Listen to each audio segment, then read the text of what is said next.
So James, welcome to FrightFest. Cold Meat has just had its world premiere on the IMAX screen. What was that experience like, firstly seeing this film that big, and how was the audience response?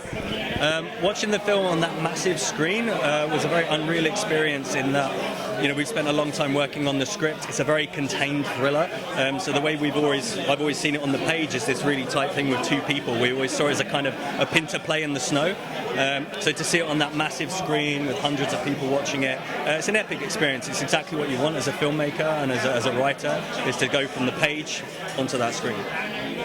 And it needs that screen for the full immersion. It's almost like you're trapped in that car with them, and then you've got the atmos, sort of the big surround sound with the snow outside. So I'm guessing it's probably a new experience, even for those of you that have been working on this film for a number of months. It was a fresh eyes, I guess. Yeah, it's very interesting because the bigger the screen, I realise, the more constrained it feels. Actually, the tighter it feels, which is a great experience, because that's what we wanted for the audience in the first place, is for them to really feel like they're contained in this car and they're trapped until we allow them to get back out when those credits roll. And the audience have been fantastic. They were laughing at the bits where we hoped they would laugh, which in a dark thriller is tough to do with certain bits, but Alan Leach really nailed his dialogue on those bits. And the jumps came at the right point as well, so we're very, very happy. And it's a very tricksy film. It kind of goes down one path and then manoeuvres itself in a different direction.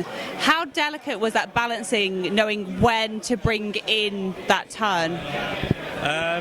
It was tough, because you want to build, I can't really give anything away, you want to build up to a certain point where you really feel that the audience are completely with you and the characters driving down this route here, but then kind of making them realise that actually they'd been driven down a completely different route and they didn't know where they were going at all.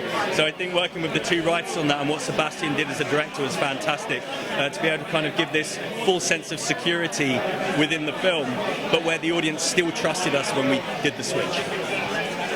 And it's a great two-hander.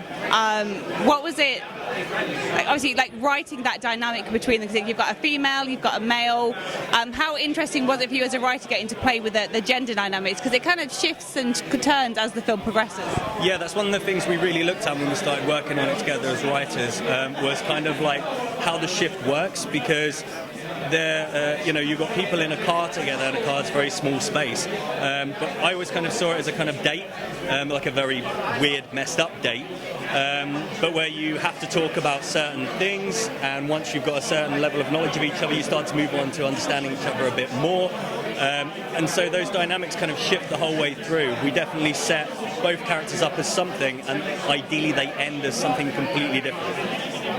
And for those that missed it here, why should they take a chance on Cold Meat when it gets released?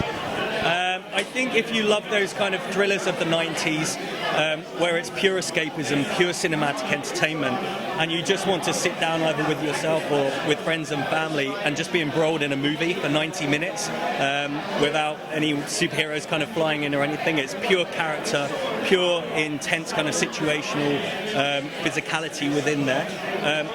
Go for Cold Meat, honestly. We actually had people, which is what we really wanted, putting their coats on during the film because they were starting to feel quite cold. Well, I'm going to let you go and enjoy the rest of your evening. Thank you so much. Thank you.